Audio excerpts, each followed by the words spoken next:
யாருக்கும் ஏன்னா எனக்கு பிரச்சனை இல்லை, நான் என் உயிர் போனால் கூட நான் அதை பற்றி கவலைப்படலை. ஆனால் இது நான் வந்தவனை தான் என்னை சார்ந்த மற்ற சாட்சிகளும் ரெடி ஆனாங்க. ஒரு சிலர்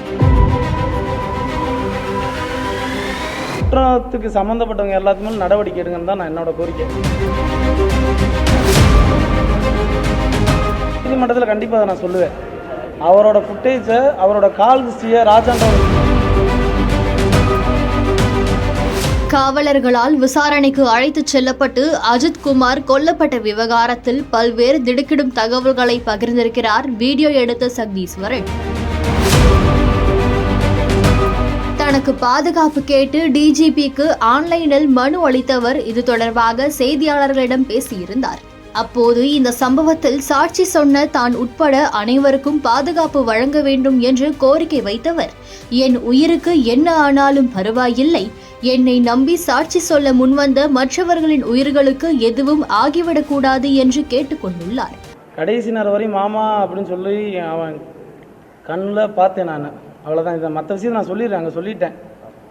அவ்வளோதான். இந்த அவனுக்கு கொஞ்சமாச்சும் உறுத்தணுன்றக்காக தான் நான் சொல்கிறேன்.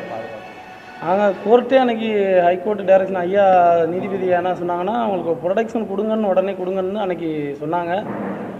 ஆனால் அது யாருக்கும் ஏன்னா எனக்கு பிரச்சனை இல்லை, நான் என் உயிர் போனால் கூட நான் அதை பற்றி கவலைப்படலை. ஆனால் இது நான் வந்தவனை தான் என்னை சார்ந்த மற்ற சாட்சிகளும் ரெடி ஆனாங்க. ஒரு சிலர் பயந்தவங்க கூட. ஆனால் இன்றைக்கி அவங்க பயப்படக்கூடிய சூழ்நிலை உருவாகி இருக்கணும்னு எனக்கு ஒரு மாதிரி தோணுது.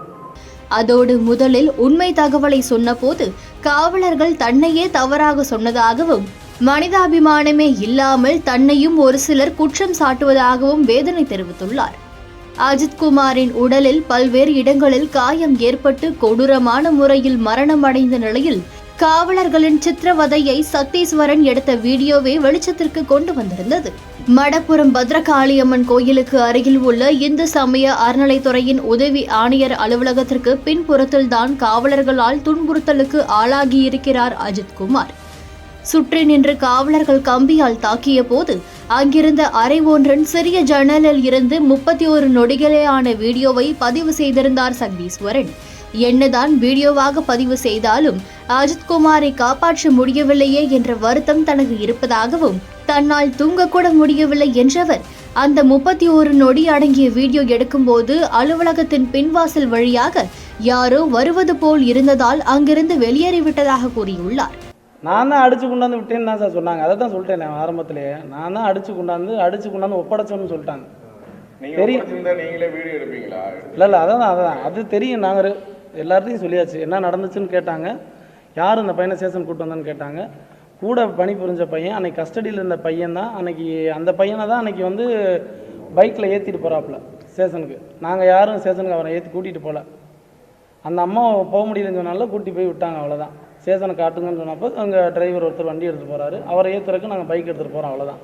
மேலும் மிளகாய் பொடியால் துன்புறுத்தப்பட்டது, அதை யார் வாங்கி வந்து தந்தது என்ற அத்தனை விவரத்தையும் நீதிமன்றத்தில் கூறியிருப்பதாகவும் விளக்கியுள்ளார்.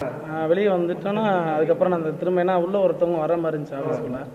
அந்த பக்கம் பின்னாடி வாசல் வழியா நான் டக்குன்னு கட் பண்ணிவிட்டு வெளியில் வந்துட்டேன். வெளியில் வந்ததுக்கப்புறம் அதெல்லாம் நான் கோர்ட்டில் சொல்லிட்டேன். அதெல்லாம் நடந்தது அவங்களுக்கு தெரியும்.